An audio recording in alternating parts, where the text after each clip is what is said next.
નમસ્કાર મિત્રો, જોબ સરકારી યુટ્યુબ ચેનલમાં તમારું હાર્દિક સ્વાગત છે। તો મિત્રો, આજે આપણે ફરી એક નવી ભરતીની જાહેરાતની માહિતી આ વિડીયોમાં જોવાના છીએ।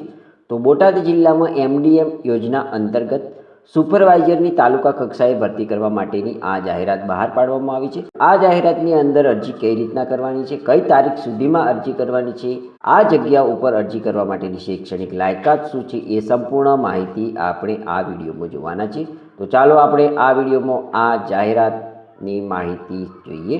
બોટાદ જિલ્લા પીએમ પોષણ એટલે કે મધ્યાહન ભોજન યોજના હેઠળ 11 માસના કરાર આધારિત જગ્યા ભરવાની જાહેરાત। યોગ્ય લાયકાત ધરાવતા ઉમેદવારો પાસેથી તાલુકા કક્ષાની કચેરીઓમાં 11 માસના કરાર આધારિત ભરતી માટે નીચે મુજબની જગ્યાઓ માટે અરજીઓ આવકાર્ય છે। તો મિત્રો, અહીં જગ્યાનું નામ આપણને આપવામાં આવ્યું છે। તો તાલુકા કક્ષાએ તાલુકા એમડીએમ સુપરવાઇઝર, જગ્યાની સંખ્યા કુલ 4 જગ્યા ઉપર અહીં ભરતી થવાની છે। આ જગ્યા ઉપર પસંદગી પામતા ઉમેદવારોને માસિક ફિક્સ પગાર 25,000 રૂપિયા મળવા પાત્ર થશે। મધ્યાહન ભોજન યોજનામાં તાલુકા કક્ષાએ તાલુકા એમડીએમ સુપરવાઇઝરની 11 માસના કરાર આધારિત ભરતી માટેની પસંદગી કરવા માટે યોગ્ય લાયકાતો અને પૂરતો અનુભવ ધરાવતા ઉમેદવારો પાસેથી અરજીઓ મંગાવવામાં આવે છે। આ જગ્યા ઉપર અરજી કરવા માટેની શૈક્ષણિક લાયકાત અહીં આપવામાં આવી છે તે જોઈએ તો ઉમેદવાર માન્ય યુનિવર્સિટીમાંથી graduate in home science, food and nutrition સાયન્સની ડિગ્રી, ઉમેદવારના કોમ્પ્યુટરના જ્ઞાનની ચકાસણી પ્રેક્ટિકલ ટેસ્ટ લઈને કરવામાં આવશે। તો મિત્રો, અહીં માન્ય યુનિવર્સિટીમાંથી graduate in home science, food and ન્યુટ્રિશનની સ્નાતકની ડિગ્રી ધરાવતા ઉમેદવારો આ જગ્યા ઉપર અરજી કરી શકે છે। આ જગ્યા ઉપર અરજી કરવા માટે અનુભવની વાત કરીએ તો ઉમેદવારને 2 થી 3 વર્ષનો વહીવટી કામગીરીનો અનુભવ હોવો જરૂરી છે। મધ્યાહન ભોજન યોજનાના અનુભવને પ્રથમ અગ્રિમતા આપવામાં આવશે। આ જગ્યા ઉપર અરજી કરવા માટેની વયમર્યાદાની વાત કરીએ તો અરજી કરવાની છેલ્લી તારીખે ઉમેદવારની ઉંમર 18 વર્ષથી ઓછી નહીં અને 58 વર્ષથી વધુ ન હોવી જોઈએ। અરજી ફોર્મ તેમજ નિમણૂક માટેની લાયકાત અને શરતો અંગેની વધુ માહિતી જિલ્લા પુરવઠા અધિકારી શ્રી, પીએમ પોષણ યોજના, કલેક્ટર કચેરી, પ્રથમ માળ, સી વીક, જિલ્લા સેવા સદન, ખસ રોડ, બોટાદ ખાતેથી તથા Botad nic.in /NI notice category /recruitment નામની વેબસાઇટ પરથી પણ તમે મેળવી શકો છો।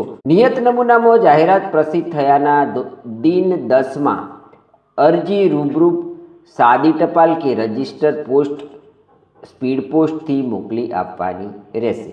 નિયત સમય મર્યાદા બાદ મળેલી અરજીઓ માન્ય ગણાશે નહીં। અરજી કરતા પહેલા ઉમેદવારે આ જગ્યા માટેની આવશ્યક લાયકાત, વયમર્યાદા, અનુભવ, નિમણૂકનો પ્રકાર અને મહેનતાણા અંગેની સૂચનાઓ માર્ગદર્શિકા પહેલા વાંચી લેવાની રહેશે। આ જગ્યાઓ અંગેની પસંદગી યાદી જિલ્લા પુરવઠા અધિકારી કચેરી, પીએમ પોષણ યોજના, બોટાદની કચેરીની નોટિસ બોર્ડ ઉપર મૂકવામાં આવશે।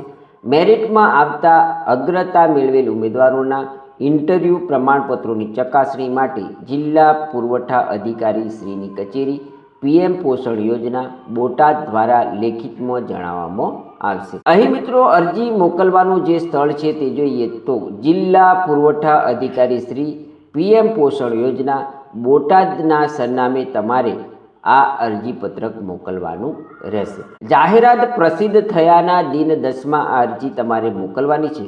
તો અહીં જાહેરાત પ્રસિદ્ધ તારીખ છે 9/1/2026, એટલે કે તમારે 18/1/2026 સુધીમાં આ જગ્યાઓ માટેનું અરજીપત્રક રજિસ્ટર પોસ્ટ, સ્પીડ પોસ્ટ કે સાદી ટપાલથી મોકલી આપવાનું રહેશે। તો મિત્રો, આ હતી બોટાદ જિલ્લામાં પીએમ પોષણ એટલે કે મધ્યાહન ભોજન યોજના હેઠળ 11 માસની કરાર આધારિત તાલુકા કક્ષાએ તાલુકા એમડીએમ સુપરવાઇઝરની જગ્યાઓ ઉપર ભરતી કરવા માટેની જાહેરાતની માહિતી આપતો વિડીયો। મિત્રો, અહીં આપવામાં આવેલી શૈક્ષણિક લાયકાત, અનુભવ વગેરે જો તમે ધરાવતા હોય અને આ જગ્યાઓ ઉપર નોકરી કરવાની ઈચ્છા ધરાવતા હોય, જાહેરાત પ્રસિદ્ધ થયાના દિન 10માં આ જગ્યાઓ ઉપર અહીં આપવામાં આવેલા સરનામે અરજી મોકલી આપવાની રહેશે। મિત્રો, આ જાહેરાતની માહિતી આપતો વિડીયો જો તમને પસંદ આવ્યો હોય તો અમારી યુટ્યુબ ચેનલ જોબ સરકારીને જરૂરથી સબસ્ક્રાઈબ કરો, વિડીયોને લાઈક કરો અને તમારા મિત્રોને પણ આ વિડીયો શેર કરો.